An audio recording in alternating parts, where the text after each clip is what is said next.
জুলাই সনদের আমরা কপি পেয়েছি। আমরা এটা প্রাথমিকভাবে আমরা দেখেছি, আমরা পড়েছি। আমাদের প্রাথমিক ইমপ্রেশন হচ্ছে এটা একটি অসম্পূর্ণ প্রস্তাবনা।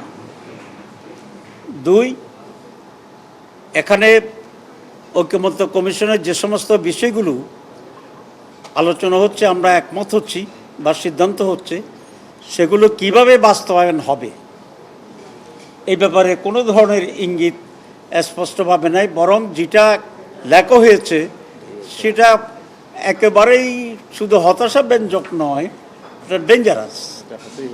তবে তারা আজকে বলছেন যে এটা আসলে একটু মিস্টেক হয়েছে, ওনারা একটা নমুনা তৈরি করতে গিয়ে এটা লিখেছিলেন, কিন্তু আসলে এটা মূল কথা না।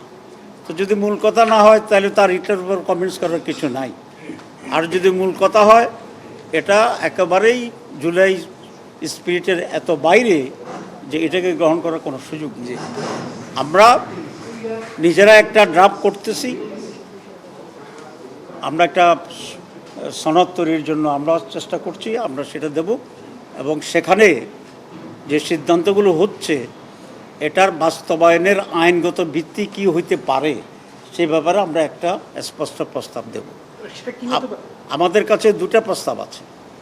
একটা হচ্ছে এখানে আপনার বিধিমালা তৈরি করে, যেটা আগে হয়েছিল, জিয়াউর রহমান সাহেব যখন চিফ মার্শাল অ্যাডমিনিস্ট্রেটর হয়েছিলেন, তার থেকে উনি প্রেসিডেন্টের যে উত্তরণ ঘটিয়েছিলেন, সেখানে একটা গণভোট উনি করেছিলেন এবং গণভোটে যাওয়ার আগে উনি অধ্যাদেশ জারি করেছিলেন।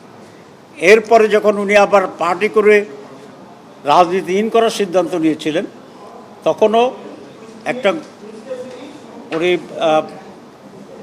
একটা অধ্যাদেশ তখন উনি জারি করেছিলেন এবং এই অধ্যাদেশের ভিত্তিতে নির্বাচন হয়েছিল, উনি ইলেক্টেড হয়েছিলেন, তার দল মেজরিটি পেয়েছিল। পরে পার্লামেন্ট এসে এটাকে রেটিফাই করেছে, এটার বৈধতা দিয়েছে। তো আমরা মনে করি এই দুটা পদ্ধতিকেই আমরা গ্রহণ করতে পারি।